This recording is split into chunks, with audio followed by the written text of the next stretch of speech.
Olá, a paz de Cristo Jesus. Se você ama a palavra de Deus, está no lugar certo. Eu sou o pastor Ednei Farnella, te dou as boas-vindas a este canal que também pode ser seu.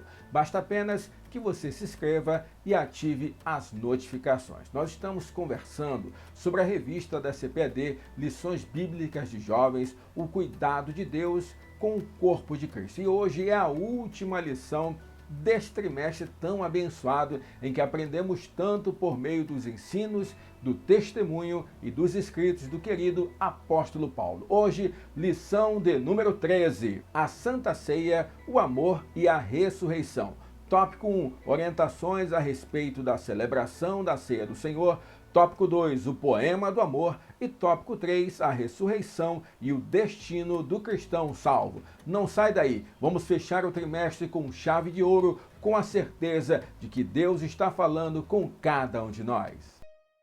É muito bom ter você aí, nesta que é a última aula do trimestre. Estamos cumprindo mais um objetivo, mais uma missão, encerrando mais um trimestre abençoado, fechando um bloco de estudos. Dessa vez foi a respeito da primeira carta de Paulo aos irmãos de Corinto. E já chegou a nova revista da CPAD. Vamos tratar sobre os profetas menores com essa revista abençoada. Nós estaremos aqui, eu gravando aqui as aulas para abençoar a tua vida, você nos prestigiando com a tua audiência e participação abençoada. Está chegando agora no canal, ainda não conhece o nosso conteúdo? Nós temos playlists para abençoar a tua vida. Já é inscrito no canal? Glórias a Deus pela tua vida. Ainda não é inscrito? Se inscreva, ative as notificações e nos ajude a espalhar a palavra de Deus. Vamos estudar? O texto do dia está em primeira carta de Paulo aos Coríntios, no capítulo de número 13, no versículo de número 8, que diz assim: o amor nunca falha, mas havendo profecias, serão aniquiladas, havendo línguas, cessarão, havendo ciência, desaparecerá. A síntese da lição de hoje é: o sacrifício de Jesus na cruz foi o maior exemplo de amor sacrificial. O texto bíblico da lição de hoje está em 1 Coríntios, capítulo de número 11, versículos do número 23 até o 25. Porque eu recebi do Senhor o que também vos ensinei, que o Senhor Jesus, na noite que foi traído, tomou o pão, e tendo dado graças, o partiu e disse: tomai, comei. Isto é o meu corpo que é partido por vós. Fazei isto em memória de mim. Semelhantemente também, depois de cear, tomou o cálice, dizendo: este cálice é o novo testamento no meu sangue. Fazei isto todas as vezes que beberdes em memória de mim. Queridos, nesta última lição, vamos tratar assuntos muito importantes, em especial um assunto que mexe muito com o meu coração, que é a questão da ceia do Senhor. Vamos orar, vamos pedir para que o Senhor ilumine a nossa vida, abençoe a tua casa, o teu trabalho, os teus projetos. Pai, obrigado, Senhor. Obrigado pela oportunidade que temos de estarmos aqui na internet para falar um pouco da tua palavra, para falar um pouco do teu amor. Ó Senhor, abençoa esse irmão, abençoa essa irmã que acompanha conosco essa lição, que ele possa ser iluminado pelo Espírito Santo, entender aquilo que o Senhor quer falar e que possa ser bênção também para outras pessoas. Abençoa esta casa, abençoa este trabalho, abençoa os projetos desses queridos irmãos que acompanham conosco essa lição, Pai. É o que te pedimos em nome de Jesus. Amém. Eu quero lembrar que para abençoar a tua vida, nós disponibilizamos totalmente grátis os slides da lição que nós projetamos aqui para você, tanto em PDF quanto em PowerPoint. Se você quiser adquirir, basta ir aqui embaixo na descrição, baixar e ficar à vontade para abençoar outras vidas. Quer passar para outra pessoa, quer usar na tua igreja, no teu grupo pequeno, não há problema algum, que o Senhor te use poderosamente. Esses slides estão sendo uma bênção para nós e quem tem nos abençoado é a querida irmã Caroline Esperança. Eu quero te pedir, acessa aqui o conteúdo da irmã. Na descrição deste vídeo nós temos o Instagram dela, acessa, segue a irmã, abençoa, porque ela também tem sido bênção para mim e para você. Então vamos juntos, abençoando uns aos outros por amor a Cristo Jesus. É a última lição. E ao meu ver, estamos fechando com chave de ouro, porque Paulo vai tratar ainda alguns assuntos que eram dúvida, que eram problema ali no cotidiano da igreja de Corinto, aquela cidade que conheceu a Jesus por meio do apóstolo Paulo. Paulo vai tratar de 3 temas especiais aqui. Paulo vai tratar de Santa Ceia, Paulo vai falar sobre a importância do amor e Paulo também vai falar sobre a questão da ressurreição dos mortos e o destino dos santos. Então percebemos que são assuntos da mais alta importância. Então não é porque a última lição que é menos importante. Pelo contrário, vamos aprender muito com o servo do Senhor, o apóstolo Paulo. Tópico de número 1, orientações a respeito da celebração da Ceia do Senhor. Subtópico 1, Paulo repreende as dissensões durante a celebração da Ceia do Senhor. Perceba que a Ceia do Senhor é algo importantíssimo para a igreja cristã. Eu costumo falar na igreja em que sou pastor, que auxilio lá a AD Cairóis Tijuca, que ceia não pode ser um culto comum. Dia de celebração da ceia é um dia especial.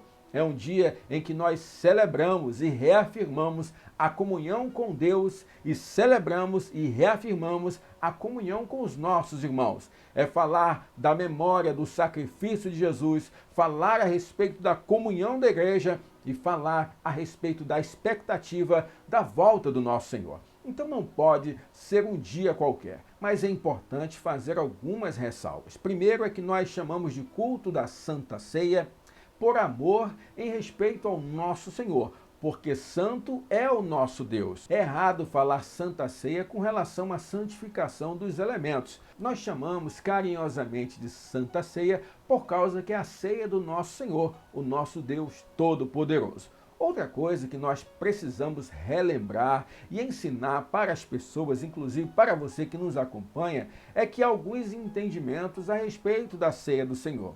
Há o entendimento católico em que os elementos, o pão, o suco de uva, se transformam no corpo de Jesus, se transformam no sangue de Jesus. É o que nós chamamos de transubstanciação.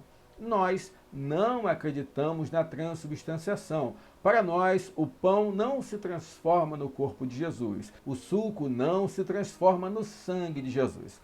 Há um entendimento que veio por meio da Reforma Protestante, lá no ano de 1517, no século XVI, por meio de Lutero, Calvino, Zwinglio e outros. O entendimento era o da consubstanciação. O que significa? Que os elementos da ceia não se transformam no sangue nem no corpo de Jesus, mas contêm o corpo e o sangue de Jesus. Esse entendimento era defendido por Lutero. Já Calvino tinha um entendimento um pouco diferente. Ele falava: o pão e o suco não se transformam no sangue e no corpo de Jesus. O pão e o suco não contêm o corpo e o sangue de Jesus, mas há uma presença mística especial no dia da ceia do Senhor. Nós também não defendemos nem a tese da transubstanciação, a tese da consubstanciação, tampouco a tese da presença mística de Cristo, conforme Calvino acreditava. O que nós acreditamos é no memorial.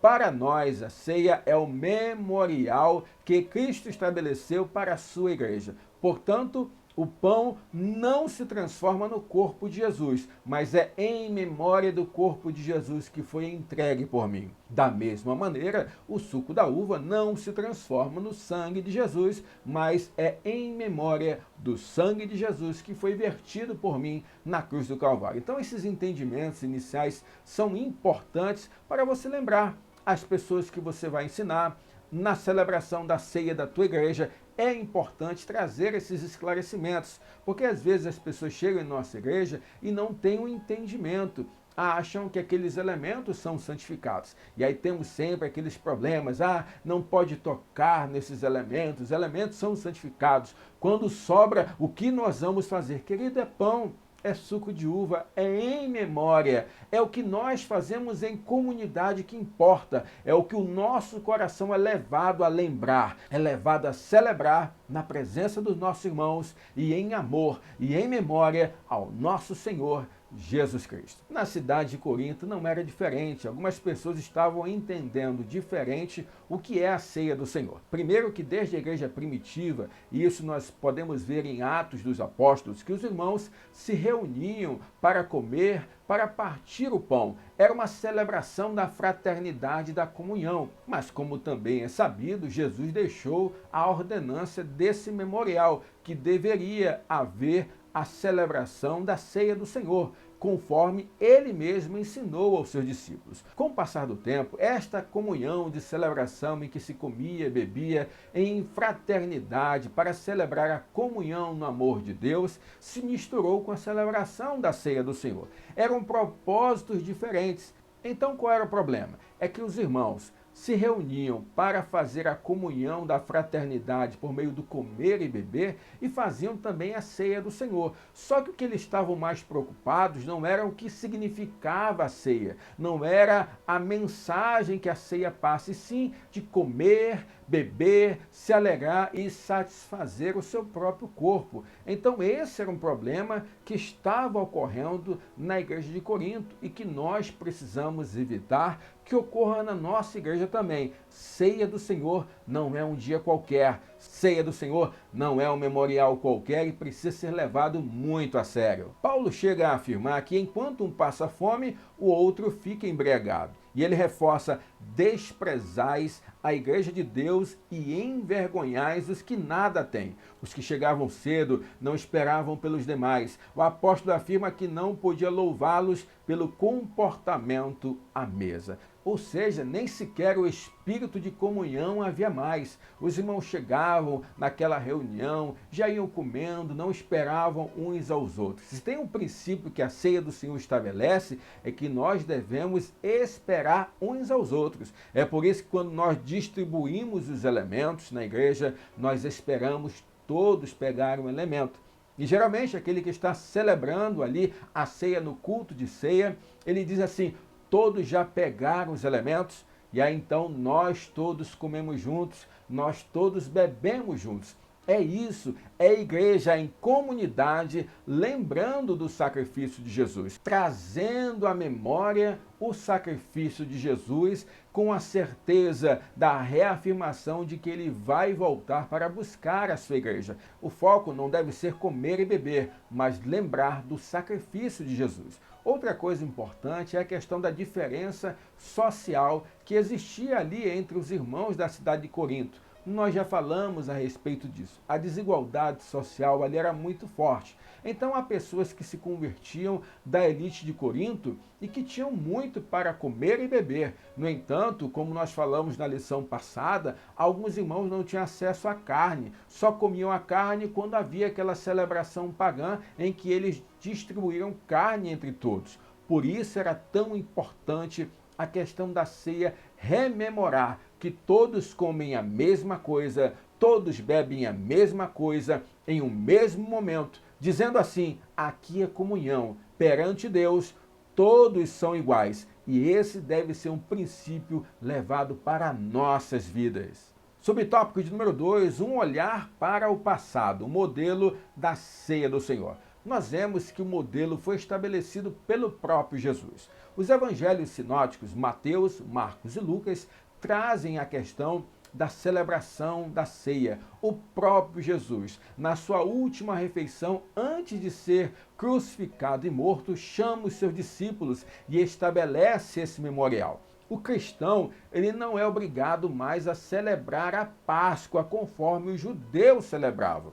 Na verdade, nós devemos celebrar a ceia do Senhor. E com que frequência? Queridos, isso não tem uma regra. Existem igrejas, congregações, que em cada culto, em cada reunião, eles celebram a ceia do Senhor e não há problema algum nisso. O importante é que seja algo frequente, algo que a igreja faça em comunhão e que faça como um memorial do sacrifício de Jesus. E o importante destacar aqui que Mateus, Marcos e Lucas são escritos em épocas diferentes da escrita em que se deu a primeira carta de Paulo aos Coríntios. Quando falamos de datação bíblica, datação dos livros da Bíblia, é sempre polêmico, é sempre problemático. mas eu trouxe um quadro aqui para você do que a maioria dos estudiosos acreditam. Então nós percebemos neste quadro que o primeiro escrito do Novo Testamento é considerado a Epístola de Tiago, Tiago, irmão de Jesus. Nós temos a escrita ali da primeira carta de Paulo aos Coríntios, lá na década de 50 depois de Cristo. Nesse mesmo período, ou após esse período, nós temos o primeiro evangelho escrito, que é o livro de Marcos. Mas Mateus e Lucas foi escrito em um período posterior à primeira carta de Corinto. Ou seja, inicialmente esse costume foi repassado de maneira oral. Eram os irmãos que iam fazendo, iam ensinando os outros irmãos como esse comportamento deveria ser repetido. É por isso que Paulo, quando vai tratar aqui na carta, ele também cita o ensino que o próprio Jesus citou. Paulo afirma aquilo que ele recebeu como ensino, agora ele estaria ensinando para os irmãos de Corinto. E conta a história, na noite em que Jesus foi traído, ele pega o pão e parte, ele pega o suco e distribui entre os irmãos. Paulo explica como era a ceia estabelecida por Jesus e fala do propósito e fala que isto deveria ser aplicado também na cidade de Corinto. É importante destacar que a ceia do Senhor, ela sempre apontou e sempre apontará para o sacrifício de Jesus na cruz do Calvário, que é para nós a maior preciosidade, porque é por meio do sacrifício de Jesus que eu sou justificado perante Deus. Eu sempre falo isso, gosto de repetir. Nós não seremos salvos pelas nossas obras. Nós somos salvos pela obra de Jesus lá na cruz do Calvário. Quando Deus olha para mim, ele não vê as minhas obras meritórias, ele vê a obra meritória de Jesus. E por causa da obra de Jesus, eu sou justificado perante Deus. Mas é importante ressaltar que a morte de Jesus e seus efeitos não podem ser esquecidos pelo cristão. Quanto mais for lembrada, mais gratidão o crente vai demonstrar. Graças à celebração da ceia do Senhor, os crentes estão periodicamente lembrando a morte do Senhor, porém nem sempre com o devido respeito e reverência. É por isso que os irmãos de Corinto estavam errando. Eles não estavam tendo reverência, eles não estavam lembrando o que significava a ceia. Era apenas comer e beber. Era cada um olhando para o seu próprio umbigo. Ceia do Senhor não é um dia comum. Ceia é memorial, ceia é dia de reflexão, ceia é dia de olhar para a cruz e saber que por causa de Jesus eu sou salvo e dar graças ao Senhor. Subtópico de número 3, um olhar introspectivo, o autoexame preventivo para não ser condenado. Paulo afirma que alguns irmãos coríntios estavam participando da ceia para sua condenação. Por isso, ele recomenda cada um examine-se a si mesmo. Aqui eu quero fazer uma ressalva, algo que é muito importante. Precisamos entender o contexto aqui, para quem Paulo estava ensinando. Inicialmente, diretamente para os irmãos da cidade de Corinto. Qual era o problema ali? Os irmãos não estavam percebendo o real significado do que é a ceia do Senhor, não estavam se preocupando com a comunhão entre os irmãos, não esperavam uns pelos outros, só queriam comer, beber e até se embriagar e esqueciam do que verdadeiramente significava a ceia do Senhor. É por isso que nesse momento Paulo diz que eles estavam fazendo aquilo e estavam fazendo para a sua própria condenação, achando que estavam agradando a Deus e estavam desagradando ao Senhor. Paulo fala, examine-se o homem a si mesmo e então coma. O que quer dizer isso? Não quer dizer, querido, como muitos pensam por aí, que se eu pequei hoje, eu não posso ceiar. Quantos irmãos escrevem para mim como pastor, me ligam e perguntam isso, pastor, eu estou em pecado e não posso comer da ceia, não posso participar da ceia. E eu sempre oriento o seguinte, a ceia do Senhor é um momento de reflexão. Eu preciso parar, lembrar do sacrifício de Jesus, refletir sobre as minhas atitudes. Será que eu estou agindo certo? Será que eu preciso pedir perdão a Deus? Será que eu preciso mudar? Eu me arrependo ali, eu peço perdão de Deus. Não é uma questão de dizer só vai participar da ceia quem não tem pecado. Ô meu irmão, senão ninguém iria participar da ceia. Todos nós somos pecadores. Vamos continuar pecando uma vez ou outra. O que diferencia a nós dos outros é que nós somos pecadores arrependidos. Nós sabemos reconhecer, por meio da obra do Espírito Santo em nós, que precisamos mudar todos os dias, que nós pecamos, nos arrependemos, pedimos perdão de Deus, pedimos perdão das pessoas a quem nós ofendemos, nós confessamos o nosso pecado publicamente, se for necessário, se for algo que ofendeu a comunidade. E se você quiser aprender sobre confissão, nós temos aqui um vídeo especial na playlist Disciplinas Espirituais só sobre confissão. É importante que você aprenda isso. Então, não é questão de eu me achar digno de participar da ceia porque eu peco ou não peco. É que eu devo fazer o exame. Será que nós estamos celebrando a ceia da maneira correta? Será que nós estamos aqui vivendo em comunhão? Será que eu reflito para mim, olho cruz e vejo que eu preciso me arrepender dos meus pecados? É isso que Paulo está ensinando, esse autoexame da consciência para saber que o propósito da ceia está realmente sendo aplicado na minha vida e na minha comunidade. Então, a partir de hoje, vamos estabelecer um compromisso. Não falte o dia de ceia na tua igreja por qualquer motivo. Preste atenção quanto é importante esse momento de comunhão. Ceia sozinho não é ceia do Senhor. Ceia é em comunhão com os irmãos, é esperando uns pelos outros. Então, por favor, dê valor a esse momento. Não se sinta indigno. Faça-se um autoexame, peça perdão a Deus, mude suas atitudes e participe da ceia do Senhor. Tópico de número 2, o poema do amor. Subtópico 1, a causa das divisões na comunidade de Corinto era a falta de amor. O capítulo 13 da primeira carta de Paulo aos irmãos de Corinto é lindo, é importantíssimo. Paulo pega um tema importante como o amor e separa uma boa porção da sua carta escrita aos irmãos de Corinto para falar sobre isso. Na verdade, quando nós entendemos o contexto, nós começamos a perceber que todo sentido faz aqui, porque Paulo escreve sobre o amor, da importância do amor, porque ele identificou que os problemas de divisões, os problemas de orgulho, os problemas de imoralidade, os problemas do uso inadequado de dons, os problemas na ceia do Senhor, na verdade eram reflexo da falta de amor entre os irmãos ali da cidade de Corinto. É importante destacar que a Bíblia traz 3 palavrinhas que descrevem também 3 níveis de amor nas Sagradas Escrituras. O primeiro é o amor ágape. Este amor ágape é um amor incondicional, um amor incomparável, um amor incalculável. Este amor é atribuído a Deus e da parte de Deus. Nós só podemos amar desta maneira por meio do amor de Deus que opera em nossos corações. O segundo amor é o amor eros, é o amor entre um homem e uma mulher, que realmente faz com que pessoas se aproximem, que pessoas convivam, tenham comunhão e estabeleçam uma família abençoada para que o nome do Senhor seja glorificado. A terceira palavra e o terceiro nível do amor é o amor filéu, é o amor entre irmãos, é o amor fraterno, é o amor que eu sinto por você, você sente por mim, você sente entre os irmãos da igreja. Nós precisamos nos amar com amor filéu. E é importante dizer isso. Você já falou para algum irmão da tua igreja, eu te amo em Cristo Jesus?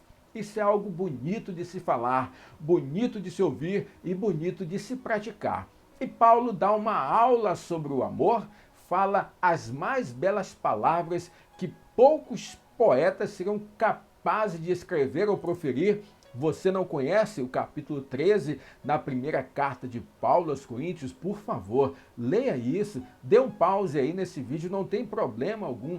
Leia como é lindo, como é importante as características que Paulo elenca sobre o amor. E isso mostra que os problemas que estavam acontecendo na cidade de Corinto, na igreja ali de Corinto, seriam evitados se os irmãos colocassem em prática o amor. O amor deve reger as nossas ações, o amor deve reger as nossas atitudes. É por isso que nós falamos aqui, ame a palavra do Senhor, ame a Deus, conheça o teu Senhor e ame o seu Senhor. O nosso relacionamento com o Senhor, o nosso relacionamento com os nossos irmãos, o nosso relacionamento com a nossa família deve ser baseada no amor. E o amor que Deus planta em nosso coração, o amor que Ele revela para nós. Porque quando nós entendemos o amor que Deus tem para nós também começamos a distribuir amor.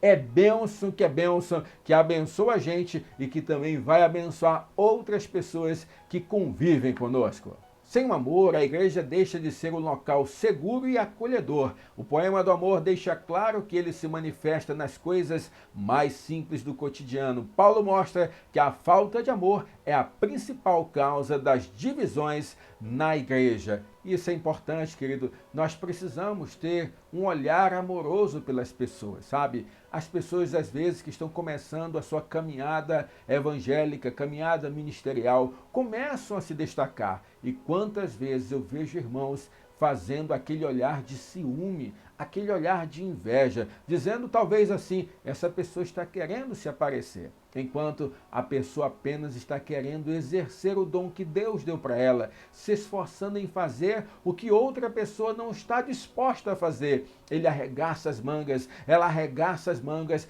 vai fazer, vai cumprir o seu papel e as pessoas deixam de olhar amorosamente para ela.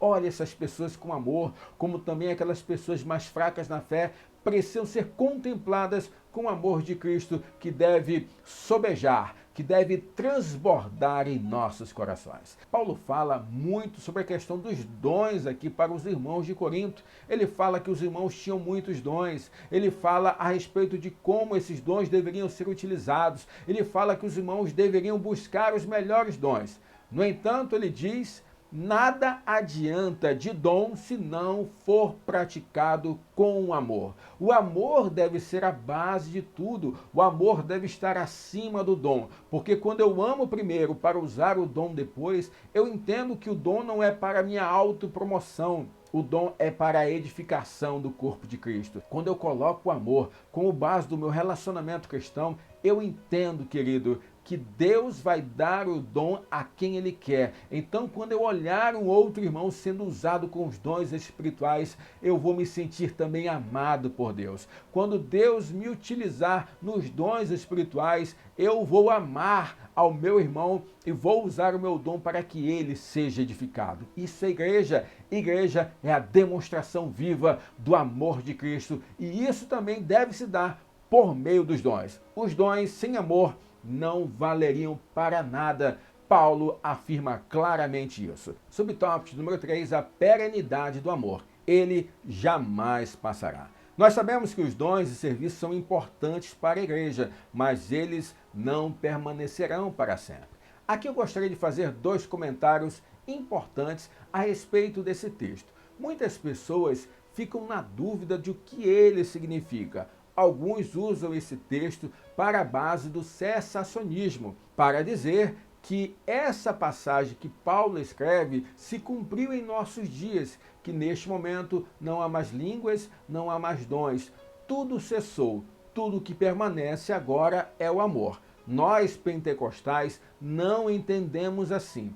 Nós entendemos esse texto à luz do contexto ali da cidade de Corinto. Nós entendemos que Paulo estaria dizendo para os irmãos que se não houvesse o amor, se não houvesse a prática do amor, não adiantaria em nada haver dons, porque os dons cessariam pela falta do amor. Mas quando há o amor, tudo permanece. Além disso, nós também acreditamos que como os dons são dados para a edificação do corpo de Cristo, esses dons só serão utilizados enquanto da atuação da igreja nesta terra. Um dia, Jesus voltará para buscar a sua igreja. Eu e você estaremos lá na pátria celestial. Aí sim, nós entendemos que lá na pátria celestial não haverá necessidade desses dons espirituais para a questão da edificação da igreja. Afinal, nós lá estaremos na plenitude da nossa edificação. Nós seremos varões perfeitos em nossa estatura, como o próprio Paulo afirma. Mas lá,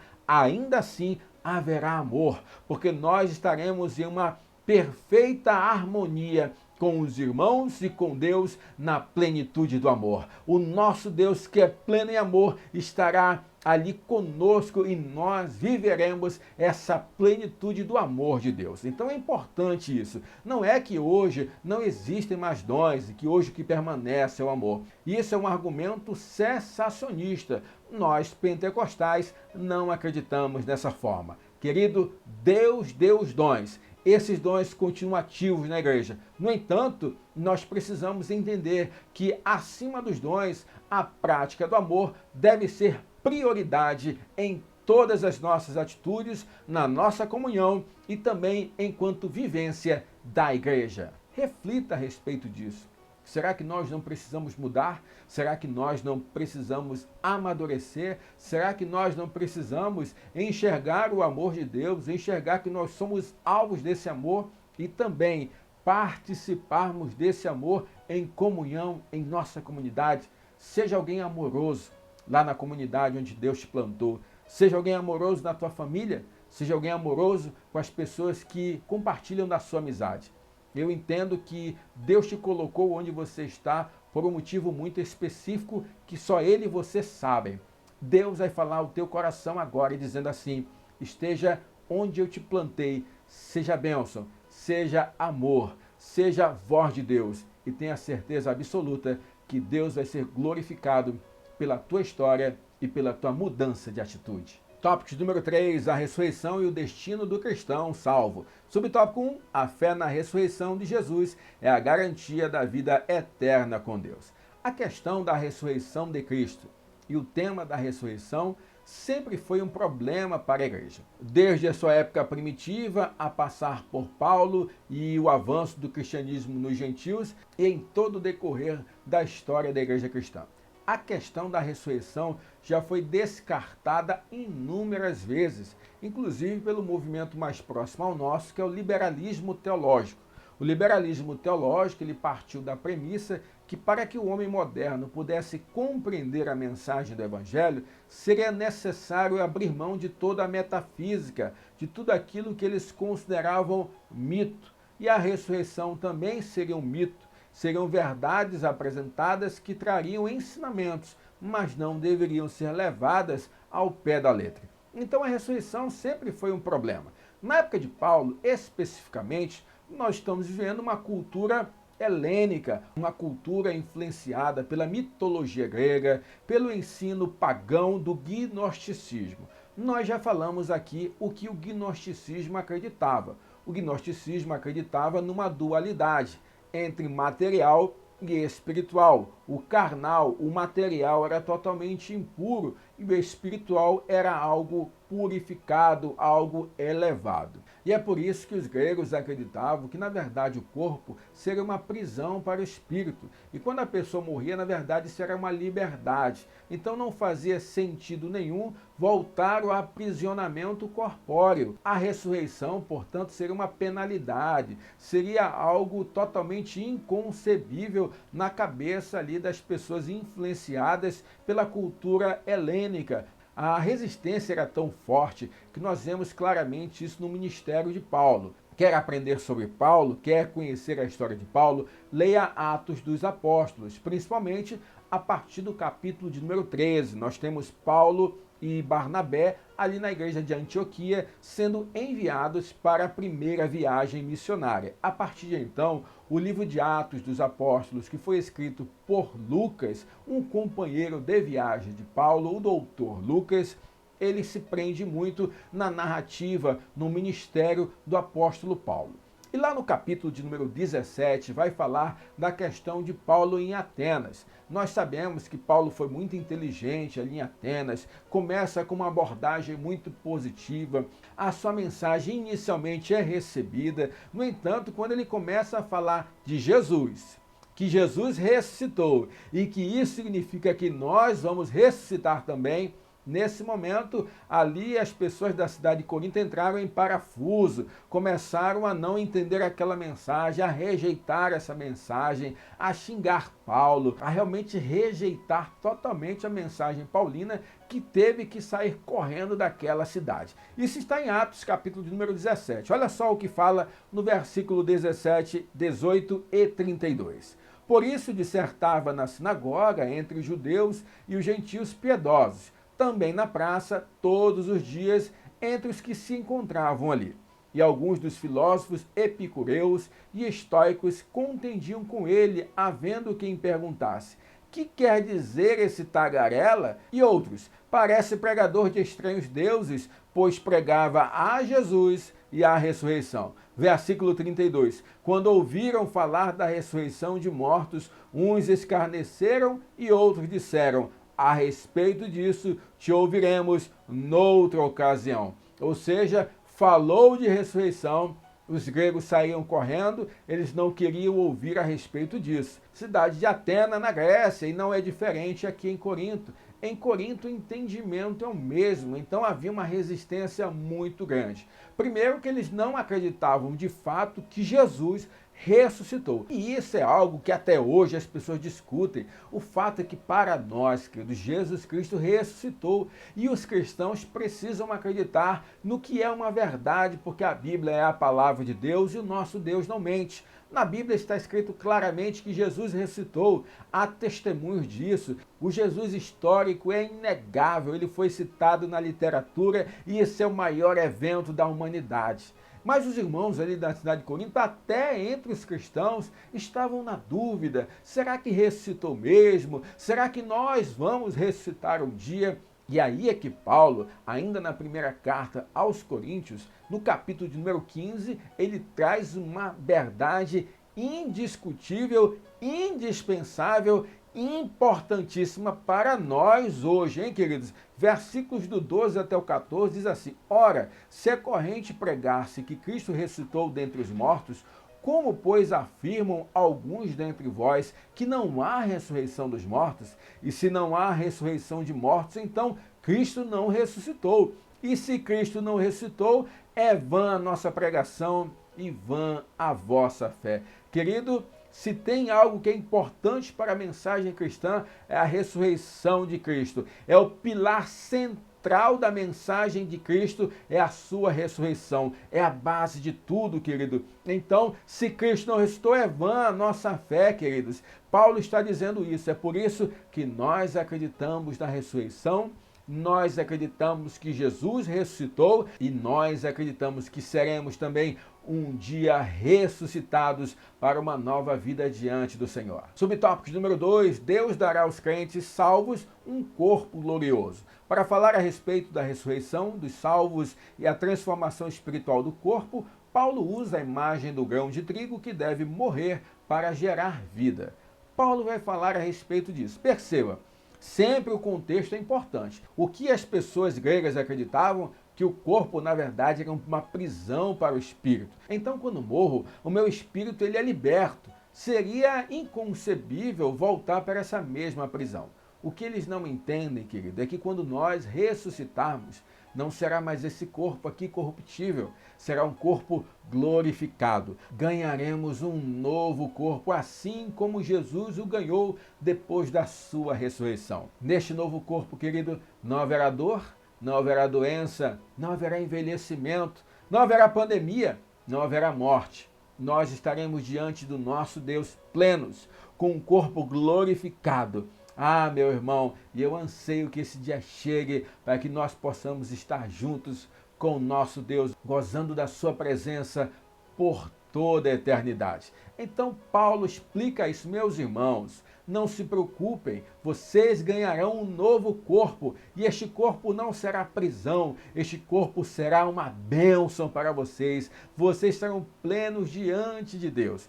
Ele estava desmontando ali o argumento gnóstico, o argumento da mitologia e da cultura helênica, da cultura grega. É importante nós trazermos para nós hoje também, porque recebo as seguintes perguntas: pastor, crente pode doar órgãos? Porque fala que eu vou ressuscitar no meu corpo. E quando eu ressuscitar, Então aquele órgão que eu doei vai sair daquela pessoa para quem eu doei e vai voltar para o meu corpo?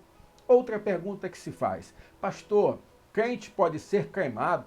Porque a Bíblia fala que o corpo será retomado. Então, se for cremado, nós teremos um problema. Perceba, querido, que para nós a Bíblia não traz nenhuma dessas proibições. A Bíblia não proíbe a doação de órgãos, a Bíblia não proíbe a cremação, não há nada na Bíblia que fale a respeito disso. Quando a Bíblia fala que o mar devolverá os mortos, a terra devolverá os mortos, é para dizer que todos aqueles que morreram, independentemente da forma, serão ressuscitados. No entanto, querido, mesmo se você for enterrado, passado muitos anos, não sobra mais nada do que era anteriormente. Como afirma o filósofo, tudo se transforma. Então, quando a Bíblia fala da nossa ressurreição, nós receberemos um novo corpo da parte de Deus. É o mesmo Deus do Bereshit bara Elohim, do Gênesis capítulo 1, versículo 1, no princípio criou Deus. E esse criar, lá do Gênesis, no hebraico é bará, que cria a partir do nada. Deus vai nos dar um novo corpo a partir do nada novamente, um corpo glorificado que nós estaremos diante dele. Então não há problema em doar órgãos, não há problema em cremação. O que nós precisamos é acreditar que a ressurreição é uma verdade. E a principal dessas verdades é que Jesus ressuscitou. E se Jesus ressuscitou, nós também ressuscitaremos. Subtópico número 3, os crentes salvos e que estiverem vivos na última hora serão arrebatados. Tudo bem, mas aí surgiu um outro problema, uma outra dúvida. Paulo estava explicando primeiro o quê? Que aqueles que morreram receberão um novo corpo para estarem diante do Senhor.